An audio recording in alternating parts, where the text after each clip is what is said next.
আসসালামু আলাইকুম রহমতুল্লাহি ওবরকাতুহ। আলহামদুলিল্লাহ, সুশীল ফোরাম কর্তৃক আয়োজিত আজকের এই ঐতিহাসিক দিন এই আলোচনা সভার সম্মানিত সভাপতি জনাব জাহেদ হুসাইন, মঞ্চে উপবিষ্ট সম্মানিত অতিথিবৃন্দ, আলোচকবৃন্দ, ফেলানীর গর্বিত মা এবং বাবা সহ আজকের এই অনুষ্ঠানে উপস্থিত সম্মানিত সুধীমণ্ডলী, সাংবাদিক বন্ধুগণ, আজকের এই দিনটি কেন আপনাদের সামনে ইতিমধ্যে সে বিষয়ে আলোচনা করেছেন আমাদের সম্মানিত আলোচকরা। ফেলানীর বাবা এখানে আছেন, তিনি কথা বলেছেন।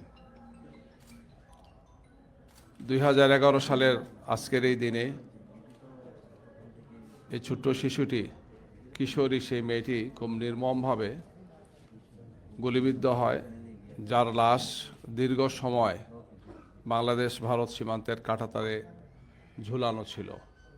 সেই সময় যারা আমরা বিভিন্ন সংবাদ মাধ্যমে দেখেছি, দুনিয়ার মানুষ দেখেছে যে ইতিহাসের সবচেয়ে ন্যাক্কারজনক একটি ঘটনা। বাংলাদেশ ভারত সীমান্ত বলা হয় থাকে যে ফিলিস্তিন এবং ইসরায়েলের যে সীমান্ত, এই সীমান্তের পরপর সবচেয়ে ডেঞ্জারাস একটা সীমান্ত। সেখানে নিরীহ ফিলিস্তিনিদেরকে হত্যা করে বর্বর ইসরায়েলিরা, আর বাংলাদেশ ভারত সীমান্তে বাংলাদেশিদেরকে হত্যা করে ভারতীয়রা। এবং এই হত্যাকাণ্ড চলছেই। এই হত্যাকাণ্ড যার সবচেয়ে নিকৃষ্টতম উদাহরণ হচ্ছে এই ফেলানীকে হত্যা করা। আমরা নিন্দা জানাই, তীব্র নিন্দা জানাই, এর প্রতিবাদ জানাই, আমরা এর বিচার চাই। পুরো বাংলাদেশ এর বিচার চায়। বিগত বৎসরগুলোতে এর বিচার হয় নাই। এখন যারা ক্ষমতায় আছেন, দায়িত্বে যারা আছেন, অন্তর্বর্তীকালীন সরকার, তাদের দায়িত্ব হচ্ছে বিচারটা করা। তারা যদি সম্ভব না হয়, তাহলে পরবর্তীতে যারা নির্বাচিত হয়ে আসবেন, আমাদের অনুরোধ থাকবে যে তারা যাতে বিচারটি করেন। ফেলানী শুধু একমাত্র ঘটনা নয়। ফেলানীর পাশাপাশি আমাদের এখানে পাশেই বুয়েটে আবরারকে হত্যা করা হয়েছে। কারণ একটাই, যে ভারতীয় আধিপত্যবাদের বিরুদ্ধে, সাম্রাজ্যবাদের বিরুদ্ধে সে একটি চমৎকার পোস্ট দিয়েছিল। নির্মম নিষ্ঠুরভাবে ছাত্রলীগের সন্ত্রাসীরা এই মেধাবী ছাত্রকে হত্যা করেছে। ফেলানী থেকে আরম্ভ করে এখন আমাদের হাদি পর্যন্ত একটার পর একটা এই ধরনের নৃশংস হত্যাকাণ্ড হচ্ছে গিয়ে। হাদিও ভারতীয় আধিপত্যবাদের বিরুদ্ধে, বেইনসাফির বিরুদ্ধে ইনসাফের বিজয়ের জন্য সে সংগ্রাম করেছে। হাদিকেও নির্মম নিষ্ঠুরভাবে হত্যা করা হয়েছে। এই হত্যাকাণ্ডে বিগত 24-এর 5 আগস্ট, আপনারা জানেন যে বাংলাদেশের ইতিহাসের এবং বলা হয় থাকে যে 24-এর সর্বশ্রেষ্ঠ ঘটনা ছিল সেটি, যেটি ফেসিবাদের বিরুদ্ধে জনগণের অভ্যুত্থান হয়েছিল। ছাত্র জনতার এই অভূতপূর্ব অভ্যুত্থান বাংলাদেশকে ফেসিবাদ মুক্ত করেছে। যারা শত শত মানুষকে হত্যা করেছে, গুম করেছে, আয়না ঘরে নিয়েছে, যাদের হাতে বাংলাদেশটা ধ্বংসস্তূপে পরিণত হয়েছে। অর্থনৈতিক দিক থেকে, সামাজিক দিক থেকে, রাষ্ট্রীয় দিক থেকে, রাজনৈতিক দিক থেকে, সাংস্কৃতিক দিক থেকে, সব দিক থেকেই আমরা একটি নতুন বাংলাদেশ পেয়েছি। এটি নিঃসন্দেহে আমাদের খুব বড় একটি অর্জন। ফেলানীর আত্মা কিছুটা হলেও শান্তি পাবে, আবরারের আত্মা কিছুটা হলেও শান্তি পাবে। এই ভয়ঙ্কর দুর্ঘটনাগুলো যাতে আর না ঘটে, আমাদের সরকারকে সেই পদক্ষেপ নেওয়ার জন্য আমরা অনুরোধ জানাবো। বিগত 16 বছর বাংলাদেশের পররাষ্ট্রনীতি ছিল একটি নতজানু, একটি মেরুদণ্ডহীন পররাষ্ট্রনীতি। একটি দেশকে কেন্দ্র করে, পার্শ্ববর্তী একটি দেশকে কেন্দ্র করে আমাদের সমস্ত নীতি, বিশেষ করে পররাষ্ট্রনীতি পরিচালিত হয়েছে। আমাদেরকে বিশ্বের বিভিন্ন দেশ চিনত না, ভুলেই গিয়েছিল। আমাদেরকে চিনত ভারতের চোখে। আমরা এমন একটি পররাষ্ট্রনীতি চাই, এমন একটি স্বাধীন সার্বভৌম বাংলাদেশ চাই, যেখানে আমরা সম্মান এবং মর্যাদার ভিত্তিতে আমাদের প্রতিবেশীর সাথে আমরা কথা বলবো। চোখে চোখ রেখে আমরা কথা বলবো। মাথা নিচু করে, চোখ নত করে আমরা কথা বলবো না। দেশের জন্য, জনগণের জন্য, আমাদের স্বাধীনতার পক্ষে আমরা সোচ্চার থাকবো। আমরা দ্বিধাহীন কণ্ঠে আমাদের দাবিগুলোকে আমরা তুলে ধরবো গিয়ে। এই ধরনের সম্মান এবং মর্যাদার ভিত্তিতে বাংলাদেশের পররাষ্ট্রনীতি হবে ইনশাআল্লাহ। এবং সেটির জন্য আগামী নির্বাচন, যেটি আজকে থেকে কয়েকদিন পরে অনুষ্ঠিত হবে। ফেব্রুয়ারি মাসের 12 তারিখ আপনারা জানেন, আমরা সেই নির্বাচনের জাতি আজকে উন্মুখ হয়ে বসে আছেন। সেই নির্বাচনে জাতির আগামীর ভবিষ্যৎ নির্ধারণ করবে। এই নির্বাচনটি অতীতের যে 3টি নির্বাচন হয়েছে, খুব ন্যাক্কারজনক নির্বাচন, 14, 18 এবং 24-এর, এই 3টি নির্বাচনে বাংলাদেশের মানুষের সমস্ত আশা আকাঙ্ক্ষাকে তারা পদদলিত করেছে। নির্বাচন তো আসলে হয় নাই।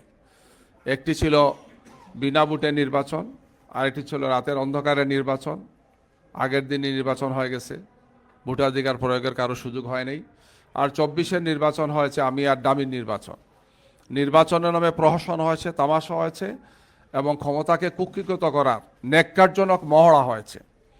আগামী নির্বাচন যাতে এই ধরনের না হয়, আমাদেরকে সেই সিদ্ধান্তটা নিতে হবে। এক্ষেত্রে সরকারকে, নির্বাচন কমিশনকে, রাজনৈতিক দলগুলোকে, সংশ্লিষ্ট যারা আছেন সবাইকে দায়িত্বশীল ভূমিকা পালন করতে হবে। এখানে অবশ্যই সংশ্লিষ্ট নির্বাচন কমিশন সহ প্রশাসন, সিভিল প্রশাসন, পুলিশ প্রশাসন যারা আছেন তাদেরকে সর্বোচ্চ নিরপেক্ষতার দৃষ্টান্ত স্থাপন করতে হবে। কোনো দিকে হেলে পড়লে তাদেরকে চলবে না, জাতি তাদেরকে ক্ষমা করবে না, যেমন অতীতে ক্ষমা করে নাই। যারা এইভাবে হেলে পড়েছিলেন একটি দলকে ক্ষমতায় রাখার জন্যে 14, 18 আর 24-এর নির্বাচনের মহড়া দিয়েছিলেন, তাদের পরিণতি কি হয়েছে সেটি জাতির সামনে খুবই স্পষ্ট। আমরা আশা করব যে একটি স্বাধীন সার্বভৌম জাতির অস্তিত্বের জন্যে, গণতান্ত্রিক উত্তরণের জন্যে, একটি স্থিতিশীল বাংলাদেশের জন্যে, একটি অর্থনৈতিক, সামাজিক, সাংস্কৃতিক এবং সব দিক থেকে একটি সমৃদ্ধ বাংলাদেশ গড়ার জন্যে আগামী নির্বাচনটি আমাদের জন্য খুব তাৎপর্যপূর্ণ। আমরা সেই নির্বাচন অনুষ্ঠানের জন্যে আমরা যে যেখানে আছি, বিশেষ করে মিডিয়া যারা আছেন এবং অন্যান্য যারা আছেন, আমরা সবাই যাতে সেই দায়িত্বটি পালন করি, আজকের সময়ের এটি একটি গুরুত্বপূর্ণ দাবি আমাদের। আমি এর পাশাপাশি সুশীল ফোরামের পক্ষ থেকে ফেলানী হত্যার এই প্রেক্ষাপটে যে কয়টি দাবি তারা দিয়েছেন, সংশ্লিষ্টদেরকে সেই দাবিগুলো মেনে নেওয়ার জন্য আমরা আহ্বান জানাচ্ছি। সরকারের পক্ষ থেকে দায়িত্ব পালন করতে হবে, সংশ্লিষ্ট স্টেক হোল্ডার যারা আছেন তাদের দায়িত্ব পালন করতে হবে, আমরা যারা রাজনৈতিক দলে আছি আমাদেরকেও দায়িত্ব পালন করতে হবে। আমরা আশা করব এই দাবিগুলো খুবই যৌক্তিক। এই দাবিগুলোকে বাস্তবায়নের জন্যে আমাদের প্রত্যেকেরই প্রতিশ্রুতি থাকা উচিত, কমিটমেন্ট থাকা উচিত। আমি অনুরোধ জানাবো, বিশেষ করে ফেলানীর বাবা যে কথাগুলো বলেছেন, খুবই হৃদয় ছোঁয়া কথা। একজন বাবা তার সন্তানকে হারিয়েছেন, এর চেয়ে কষ্ট তার কিছু থাকতে পারে না। ফেলানীর মা এখানে আছেন, আমরা তাদেরকে সান্ত্বনা দিই, সহানুভূতি জানাই, তাদের প্রতি আমরা সমর্থন জানাই, আমরা তাদের পাশে আছি। যে সন্তানগুলোর কথা বলেছেন, যে যারা পড়াশোনা করছেন বা শেষ করেছেন, তাদের জন্য একটি সম্মানজনক চাকরি অথবা কিছুর ব্যবস্থা করে দেওয়া, এটা সরকারের পক্ষ থেকে খুব সহজ। এটি সরকার করবেন, আমরা সেটা আশা করব। আমরা রাজনৈতিক দল থেকে, আমি কমপক্ষে আমার দল থেকে আপনাদেরকে আশ্বস্ত করছি যে আমরা আপনাদের পাশে আছি, আপনাদের পাশে থাকবো ইনশাআল্লাহ। তাদের পড়াশোনার জন্য, তাদের শিক্ষার জন্য, সুশিক্ষার জন্য, উচ্চশিক্ষার জন্য, তাদের পরবর্তী জীবনকে সুন্দর এবং একটি স্থিতিশীল পারিবারিক জীবনে পরিণত করার জন্যে যতটুকু করার বাংলাদেশ জামাত ইসলামীর পক্ষ থেকে আমরা আপনাদের পাশে দাঁড়িয়ে সেই সহযোগিতা করব ইনশাআল্লাহ। আমরা বিগত 24-এর শহীদদের পাশে দাঁড়িয়েছি, আপনারা জানেন। প্রায় 900 শহীদদের বাড়িতে আমরা গিয়েছি, প্রত্যেকের সাথে দেখা করেছি, আমাদের পক্ষ থেকে আমরা তাদেরকে সহযোগিতা হাত বাড়িয়ে দিয়েছি। আমরা তাদের সব তথ্যগুলো সংগ্রহ করেছি এবং সেই তথ্যগুলো দিয়ে আমরা শহীদ স্মরণিকা প্রকাশ করেছি।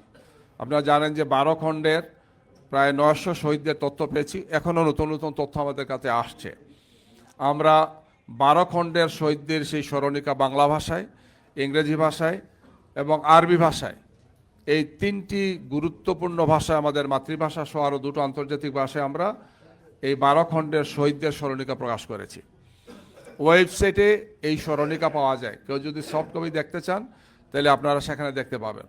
সেখানে আমরা আরেকটি ভাষা সংযোজন করেছি, বাংলা, ইংলিশ, আরবির পাশাপাশি, সেটি হচ্ছে টার্কিশ ল্যাঙ্গুয়েজ, যেহেতু এটা বিরাট সংখ্যক মানুষ মধ্যপ্রাচ্য সহ টার্কিশ ভাষা জানেন। এর পাশাপাশি আমরা যারা আহত হয়েছেন, প্রায় 30 থেকে 35 হাজারের মতো আহত আছেন বিগত আন্দোলনে, আমরা সেই সমস্ত আহতদেরও সমস্ত পরিসংখ্যানগুলো দিয়ে আমরা বিভিন্ন খণ্ড প্রকাশ করেছি। ইতিমধ্যে 2টো খণ্ড প্রকাশিত হয়ে গেছে, আরও বাকিগুলো হবে ইনশাআল্লাহ। আমরা এই জাতির পক্ষ থেকে এটা আমাদের প্রতি দায়িত্ব মনে করেছি যে এটি যদি আমরা সংরক্ষণ না করি তাহলে আমাদের জুলাই শহীদরা হারিয়ে যাবে। এই জুলাই শহীদদেরকে চিনবে না, এই জুলাই শহীদদের তথ্যগুলো যদি সংগ্রহ না হয় তাহলে আগামী প্রজন্ম জানবে না যে আমাদের অকুতোভ এই সমস্ত যুবক এবং তরুণরা, অদম্য তরুণরা কিভাবে বুলেটের সামনে তারা বুক পেতে দিয়েছে। আবু সাইদদের, মুগ্ধদের এই যে বিরাট আত্মত্যাগ, শত শত হাজার হাজার ভাইদের আত্মত্যাগ, বোনদের আত্মত্যাগ, মায়ের আত্মত্যাগ, সন্তানের আত্মত্যাগ, এটাকে সংরক্ষণ করে আমাদের দায়িত্ব আমরা মনে করেছি। এর পাশাপাশি আমরা আহতদের, পঙ্গু হওয়াদের, যারা চোখ হারিয়েছেন, হাত হারিয়েছেন, প্রায় 550 মতো আছেন, যারা দুটো চোখ অথবা একটি চোখ হারিয়েছে, চিরজীবনের জন্য যাদের চোখ চলে গেছে, তিনটি অপারেশনের পরেও চোখগুলো ভালো হয়নি। এই যে তরুণ যুবক স্কুলে পড়ে, মাদ্রাসায় পড়ে, কলেজে পড়ে, ইউনিভার্সিটিতে পড়ে, যাদের সামনে একটা বিশাল বড় ভবিষ্যৎ যাদের আছে, আমাদের দায়িত্ব হচ্ছে তাদের পাশেও দাঁড়ানো। আমরা সরকারকে, রাজনৈতিক দলগুলোকে এবং দায়িত্বশীল ব্যক্তি যারা আছেন, প্রতিষ্ঠান যারা আছেন, তারা দাঁড়িয়েছেন, কিন্তু আরও সম্মান এবং মর্যাদার সাথে তাদের পাশে দাঁড়ানোর জন্য আমরা আহ্বান জানাচ্ছি। এদেরকে ভুলে গেলে চলবে না। আজকের এই ফেসিবাদ মুক্ত বাংলাদেশ, স্বৈরাচার মুক্ত বাংলাদেশ, আজকে আধিপত্যবাদের বিরুদ্ধে সংগ্রাম করে যারা আমাদেরকে মুক্ত করেছেন, তাদের প্রতি কৃতজ্ঞতা এবং শ্রদ্ধাবোধ আমাদের সবসময় থাকা উচিত। আগামীর বাংলাদেশ বিনির্মাণে আমরা তাদেরকে নিয়ে এগিয়ে যাব ইনশাআল্লাহ।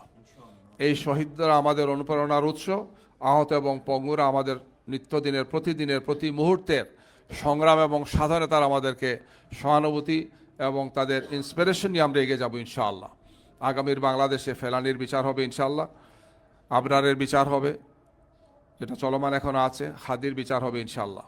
যদিও চার্জশিট দেওয়া আছে গতকালকে, আমরা সেটা পর্যালোচনা করছি যে সঠিক চিহ্নিত করা হয়েছে কিনা সঠিক ব্যক্তিগুলোকে যারা এর খুনের সাথে ছিলেন, পর্দার আড়ালে যারা ছিলেন, যাদের ইঙ্গিতে, যাদের অর্থায়নে, যাদের অস্ত্র সরবরাহের মাধ্যমে এই ন্যাক্কারজনক ঘটনাটি বাংলাদেশে ঘটেছে, আমরা যাতে সেটার সঠিক বিচার চাই, বিচার আমরা পাই কি। এই বাংলাদেশে আমাদেরকে প্রমাণ করতে হবে যে খুনিদের কোনো রেহাই নেই, সেটা দেশের ভিতরে হোক অথবা দেশের বাইরে হোক। এদেরকে অবশ্যই আইনের মুখোমুখি, বিচারের মুখোমুখি তাদেরকে হতে হবে। এই জাতি রক্ত দিয়ে স্বাধীনতাকে রক্ষা করেছে, এই জাতি তার স্বাধীনতা রক্ষার জন্য প্রয়োজনে আরও রক্ত দেবে ইনশাআল্লাহ। আমরা আমাদের ছোট্ট বোন ফেলানি থেকে আরম্ভ করে হাদি পর্যন্ত যারা শহীদ হয়েছেন, আমরা আবারও তাদেরকে শ্রদ্ধার সাথে স্মরণ করছি। আল্লাহ রাব্বুল আলামিন তাদের আত্মত্যাগকে কবুল করুন, তাদের পিতামাতা, আত্মীয় স্বজন যারা আছেন তাদেরকে সবর করার ইখতিয়ার যাতে আল্লাহ দান করেন। আমরা যারা এই দেশ এবং জাতিকে ভালোবাসি, আমাদের প্রত্যেকেই স্ব অবস্থান থেকে, সেটা দলীয় অবস্থান হোক, প্রাতিষ্ঠানিক অবস্থান হোক, সুশীল সমাজের অবস্থান হোক, সেখান থেকে যাতে আমরা এটা সোচ্চার হই, আমরা যাতে ভূমিকা পালন করি। আগামীর বাংলাদেশ ইনশাআল্লাহ ক্ষুধা এবং দারিদ্র্যমুক্ত একটি বাংলাদেশ হবে। আগামীর বাংলাদেশ খুন, হত্যা, নির্যাতন, আয়নাগর মুক্ত বাংলাদেশ হবে ইনশাআল্লাহ। আগামীর বাংলাদেশ একটি মানবিক বাংলাদেশ হবে, একটি নিরাপদ এবং মানবিক বাংলাদেশ গড়ার সংগ্রামে আমরা আছি, আমরা থাকবো ইনশাআল্লাহ। ফেলানিরা এবং আবরার থেকে আরম্ভ করে হাদিসহ সবাই আমাদের সেই পথে অনুপ্রেরণার অফুরন্ত উৎসাহে থাকবেন, আমি সেই প্রত্যাশা ব্যক্ত করে আমি আবারও হাদির বাবা মাকে, ফেলানির বাবা মাকে সান্ত্বনা জানাচ্ছি। যারা এই উদ্যোগটা নিয়েছেন, আজকের আলোচনা সভা করেছেন, সেই সুশীল ফোরামের সাথে সংশ্লিষ্ট যারা আছেন, তার সভাপতি এবং অন্যান্য দায়িত্বশীল যারা আছেন, তাদেরকে মোবারকবাদ জানাচ্ছি যে প্রায় হারিয়ে যাওয়া এই ঘটনাটিকে তারা আজকের দিনে আবার স্মরণ করেছেন। এটা যাতে আমাদের অব্যাহত থাকে, এগুলো আমাদের চলার পথের শক্তি যোগাবে। এই ধরনের শহীদ যারা, এই ধরনের আত্মত্যাগ যারা করেছেন, হত্যাকাণ্ডের শিকার যারা হয়েছে, তাদেরকে স্মরণ করা মানেই হচ্ছে আগামীর বাংলাদেশকে নিরাপদ করা। সে নিরাপদ বাংলাদেশ করার জন্যে আমরা যাতে সবাই অবস্থান থেকে দায়িত্বশীল ভূমিকা পালন করি, সেই প্রত্যাশা ব্যক্ত করে উদ্যোক্তাদেরকে আবারও মোবারকবাদ জানিয়ে, ফেলানির বাবা মাকে মোবারকবাদ জানিয়ে, সংশ্লিষ্ট যারা আসছেন, মিডিয়াকে সবাইকে মোবারকবাদ জানিয়ে আবার বক্তব্য এখানে শেষ করছি। সবাইকে ধন্যবাদ। আসসালামু আলাইকুম ওয়া রাহমাতুল্লাহি ওয়া বারাকাতুহু।